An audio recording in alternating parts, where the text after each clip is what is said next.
Okay, hello. I know you don't really see this ever on stream, but I'm back. It's me. It's normal guy. It's me, Aaron. Still me. Hello. I'm not going to be showing my face too much today, because I had some struggles streaming Astrea today. Today is Thursday, by the way. So yeah, I was supposed to stream Astrea today, but for whatever reason, I kept losing frames during the stream and not really being able to stream it for some reason. So instead of playing that today, I'm just gonna do some music stuff for a couple hours. This is all pre-recorded, so it's not live. There's no chat. Um, there's no reason for me to not like edit this later. I can like cut it up and like make it seem nice and all that stuff. But yeah, let me talk about this for a little bit. So we're gonna do this for the entire week for Astrea. So instead of the normal, what is it, like 2 o'clock time slot that Astrea is in, it's gonna be this for this week. I have my bass here. I have it plugged in. It's hooked up to my audio.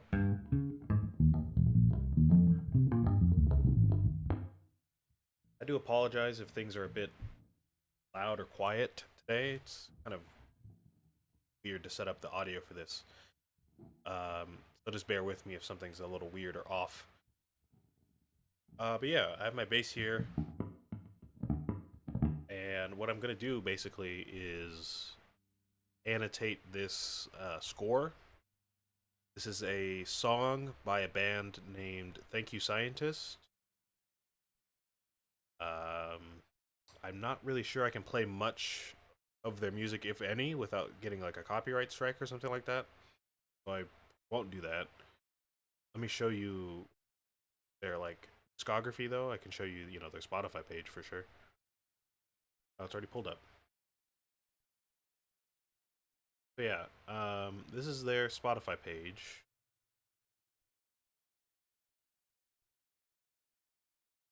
Um, I don't really know how many listeners they have. It's not really important. But yeah, they have a couple EPs. I think two EPs and like three or four albums, and a couple live releases. So not like the biggest discography of all time or anything. But we're not here to audit them.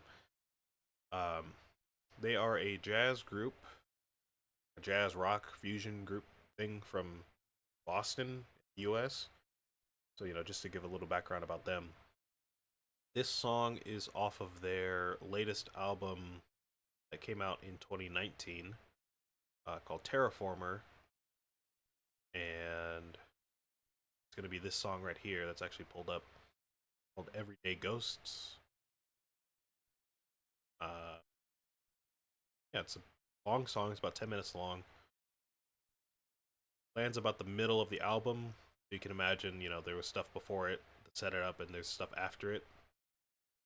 So, puts it in context a little bit, I guess. It's got lyrics. It's not an instrumental song if you want to check it out. If you're not into stuff. Um, yeah, I can't really play much of it without getting a copyright strike, but the song itself has guitar, bass, violin, saxophone, trumpet, drums, and vocals. Uh, Septet, if you're counting, it's a septet of people. This score right here, I only have the guitar parts and the bass part, so it's limited score. It's not like the entire band. I'm going to be focusing on the bass part today. And what I'm going to do basically is just go by line and uh, annotate the fingerings. So the little numbers below the score here are like what number finger I'm going to play for those notes. Annotate the rhythms so they're easier for me to read. Annotate any directions, like here this says play clean and lightly mute strings. So I'm just going to be doing that the entire day. Again, this is really only because I was having some troubles streaming Astrea today, so we're just going to do this.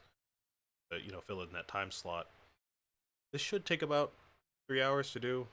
I've been doing this off stream with guitar and bass, and it's taken me about 2 or 3 hours per song. So I have an idea of how long it'll take. But let's just go ahead and get started. I'm not really sure there's too much to just like talk about before we start playing.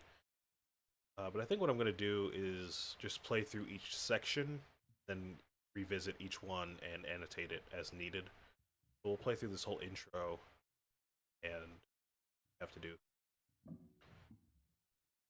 I guess as a rundown of what you're looking at here, if you don't know how to read sheet music, this is basically what a score for a guitar or a bass guitar will look like generally.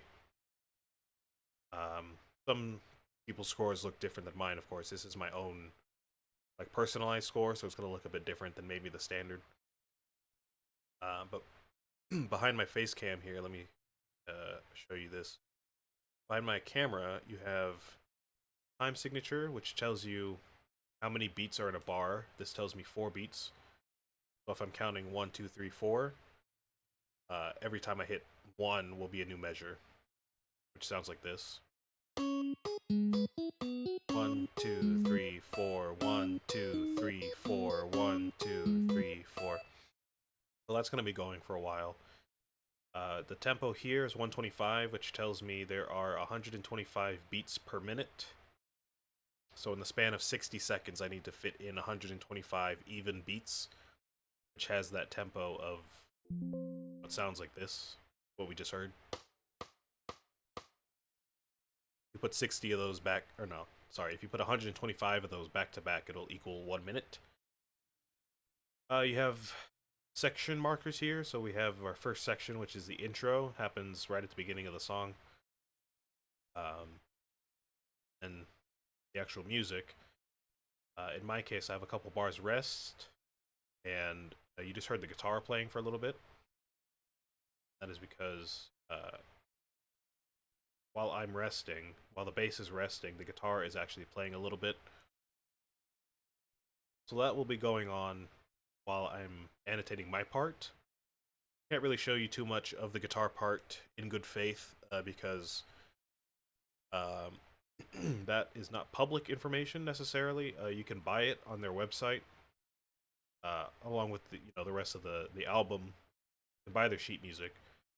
The other reason I'm able to show this one is because the bass player for the band did upload this to YouTube. So if you wanted to, you could just go to YouTube and get this whole score for free. So I thought it'd be fun to just go through the score, because why not? Detail.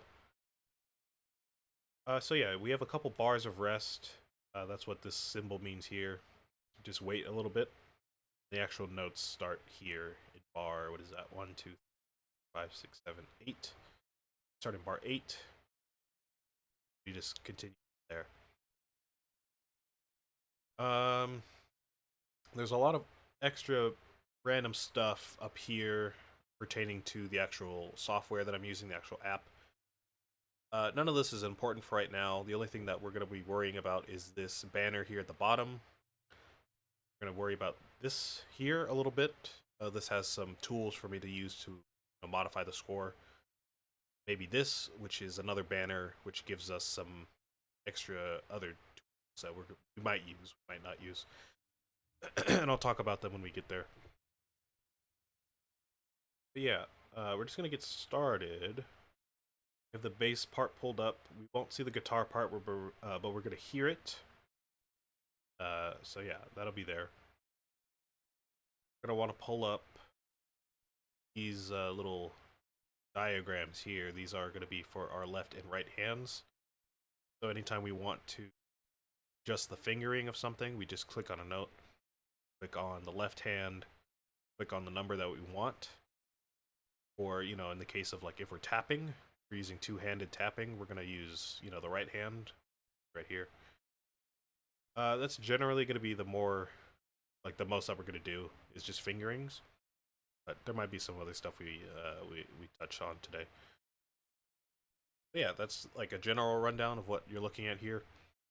All these other like texts and instructions and extra tempo markings, extra time signatures. It's basically the same thing. It's the same idea. It's just that when you get to that part of the score, then you're gonna have to switch to a new time signature, switch to a new tempo, do something different with how you're playing. All that good stuff. So yeah, let's go ahead and start here. Let's see what we have to do.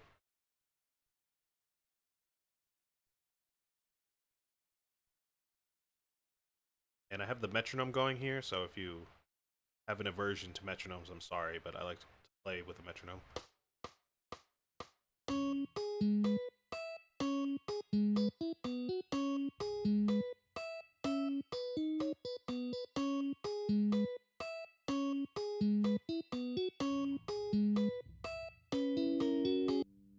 I'm sorry. I'm sorry to tease you like that. I forgot to move my camera back. Sorry. Go.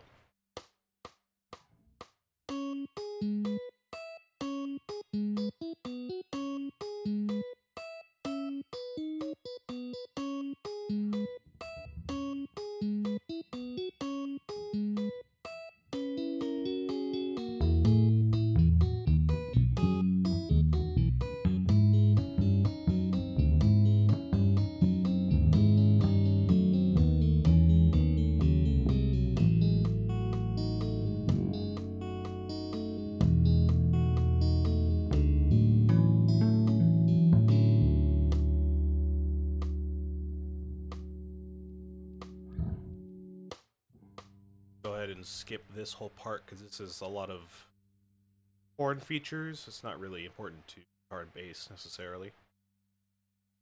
Go and go here. It tells me we're in a new tempo, slightly different tempo than before, and we're gonna hear guitar and violin. Obviously, we don't have the violin score, so we're just gonna hear guitar. But if you're playing along with the recording, then you would know that this is guitar plus violin. Anyways,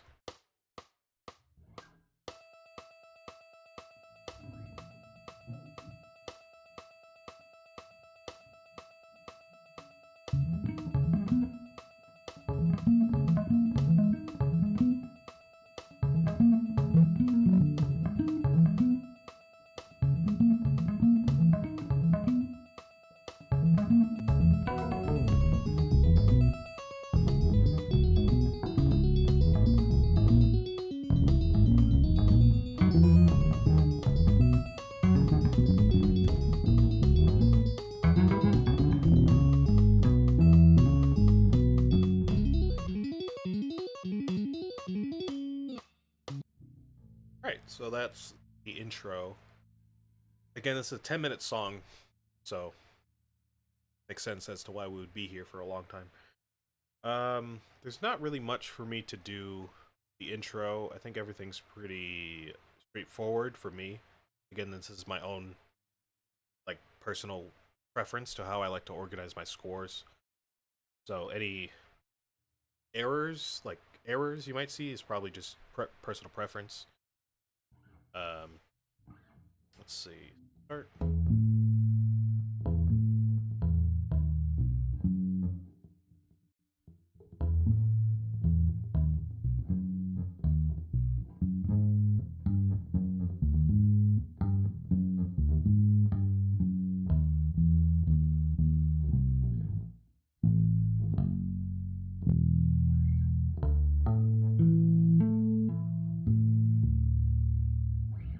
Yeah, that seems fine. All that readable. Uh, the horns come in. Blah blah blah.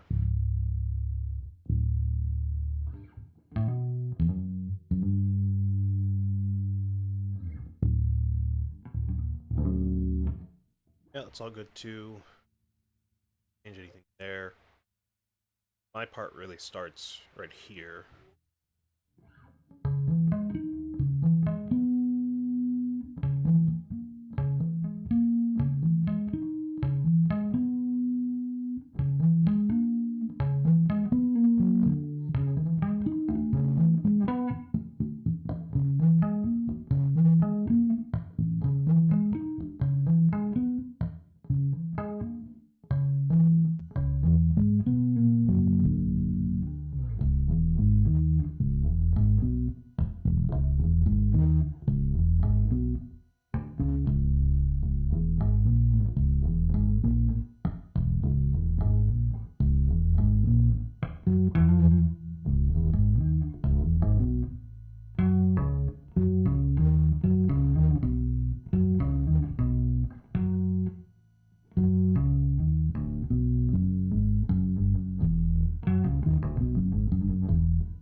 Okay. That's mostly fine. It does need some cleaning, visually. I mean, in the score. Um, and I missed a couple details around here somewhere. But basically, this is how it goes for me. I'll mute my bass so I don't get some extra noise. But basically, after I run through a section, I'll just go in and add the fingerings as necessary. When I first did this, I felt like I needed basically every note to be annotated so I can read it without having to go back to previous sections. Um, at this point, I've been reading this band's music for a while, so I feel like I have a good grasp of generally how it goes.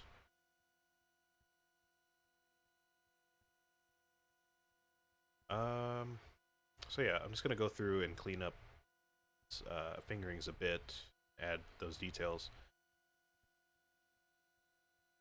This is basically it for what we're doing today.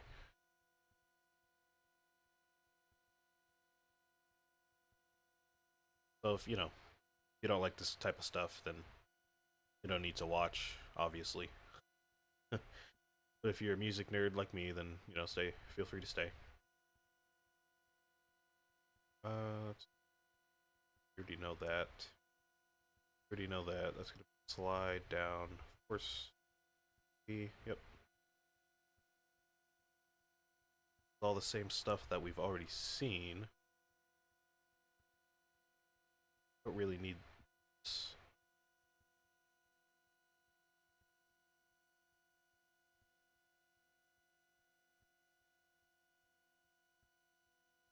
If you are watching this, if you do happen to watch this and you're actually like following along and keeping track of like what fingers I use where, first of all, I commend you because that's not easy. But there's not really a method to what I'm doing.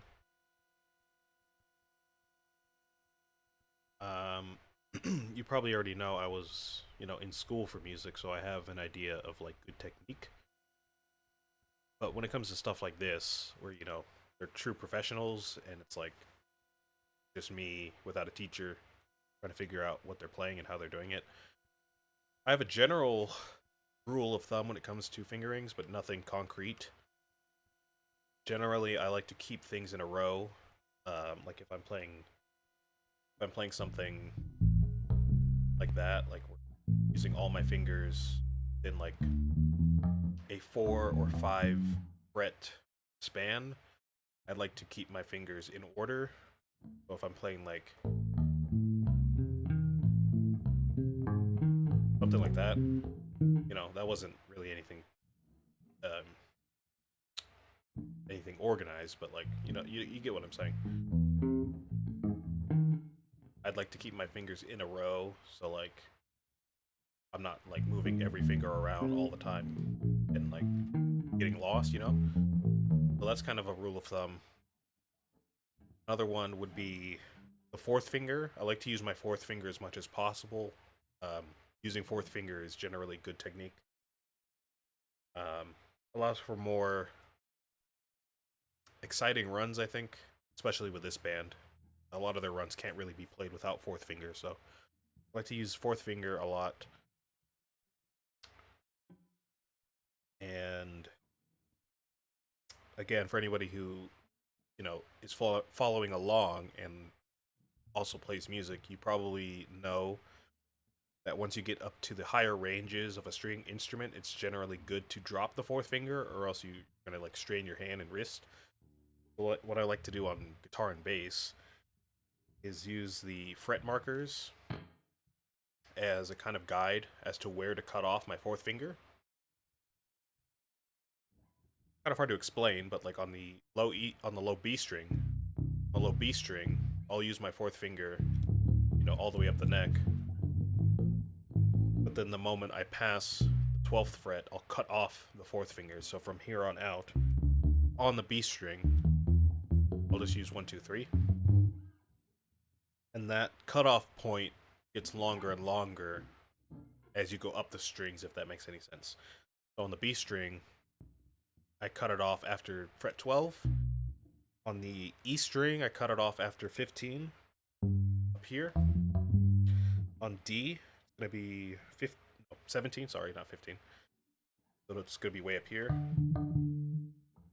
And same thing for D and G. So just go up to 19 for D. Still using fourth finger way up here. Then G, going to be that 21st. Using fourth finger way up here.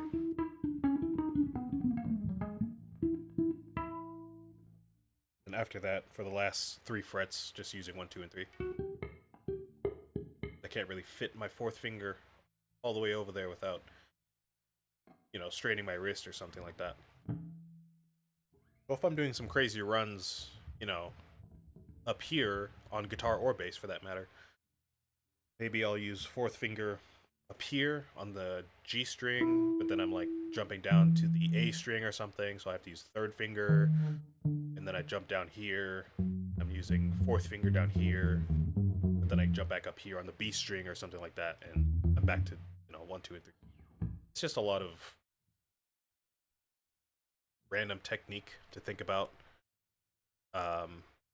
Again, that's not really something that's like standard. You wouldn't probably learn that in school, but that's what I like to do. Keeps my hand from cramping up a lot, and it gives me a good idea of how to notate all of these consistently. It's kind of annoying playing a solo or something, and then you use one technique for one solo, and then you find yourself using another technique for another solo, and you're like, well, I don't know, I feel like I should be a bit more consistent. That's my way of staying consistent. Anyways, let's see what we have.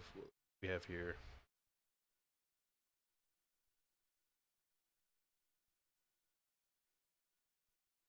Yeah, here I've got to detail this out a bit of a different fingering.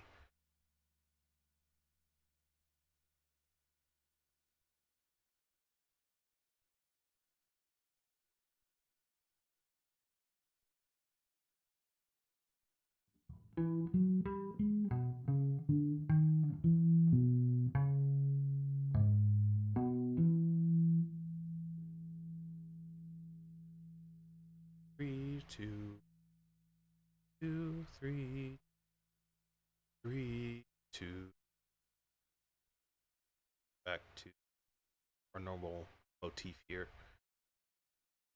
Another part about doing all of this that you're not going to see today, because I've already done most of it, is the organizing of rhythm and just making this look nice. Look at, easy to read. If you don't know how to read sheet music, this probably looks like a mess anyways, but if you do, probably read it quite easily. It didn't really look like this when I bought the score. Not that the score was a mess, but just notated differently. There is a kind of standard practice when it comes to rhythms and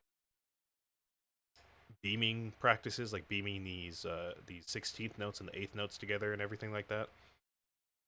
For different instruments, it can vary, but generally for bass, I'll go through examples, but generally for bass, you want to keep the beat and the pulse clear, if that makes sense. Again, if you know how to read sheet music, you know what I'm talking about.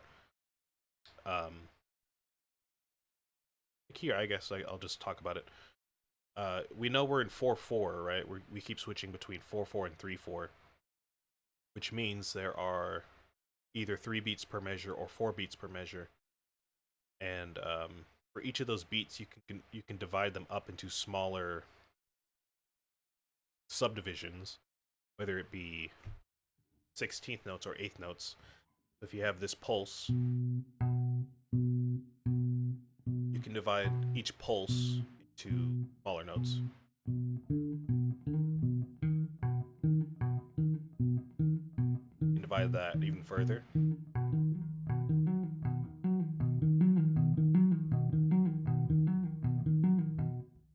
So that's basically what's happening here. Every time you see notes that are like really cramped together and have these linked beams, it's basically telling us that they're part of the same beat. So here we have like 4 notes to a beat, a rest, 3 notes, and then a single note, and then a bunch of rests.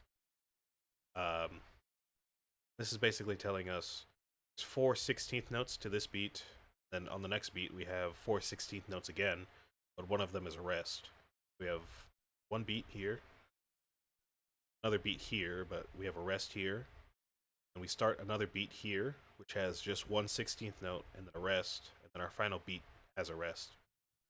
And if you add that up, it'll add up to 4 beats. So this is 1, this is 2, this is 3, this is 4, right?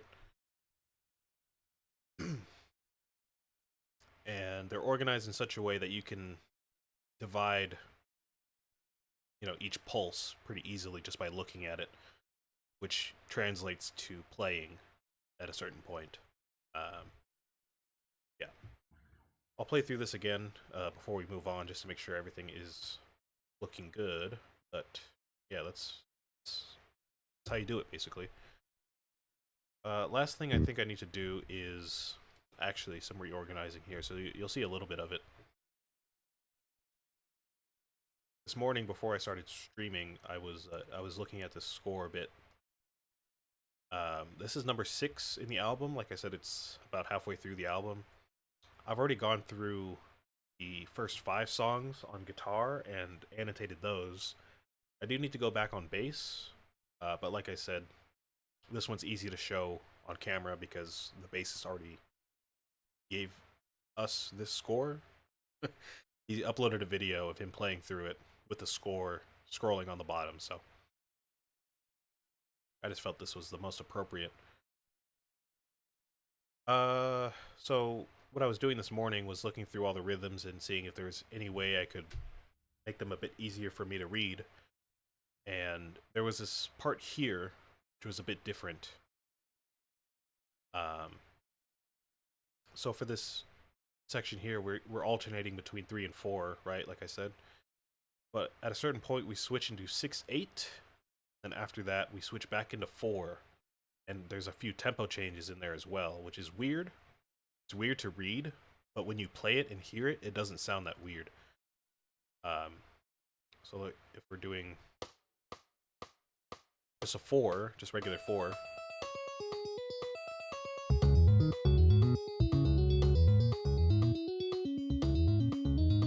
Switch.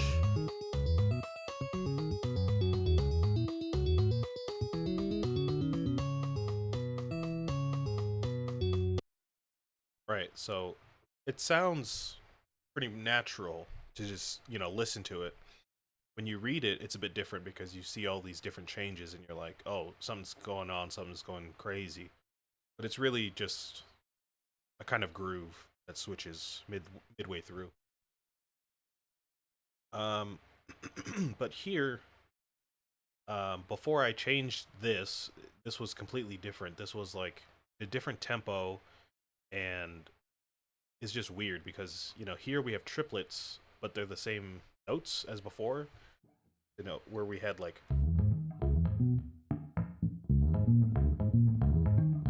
which were 16th notes, right? But now they're saying they're triplets, which is faster than a 16th note.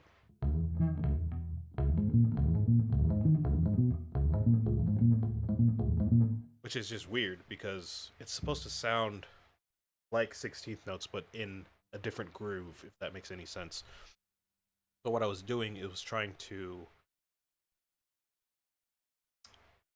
kind of compact this into an easier thing to read. so I can just read it, and then whatever I'm playing will come out correctly instead of me thinking about how I'm changing the groove, because it, to my eyes, it doesn't really change all that much. You know what I mean? Um, so yeah, I'm gonna do that really quick, and then we'll move on.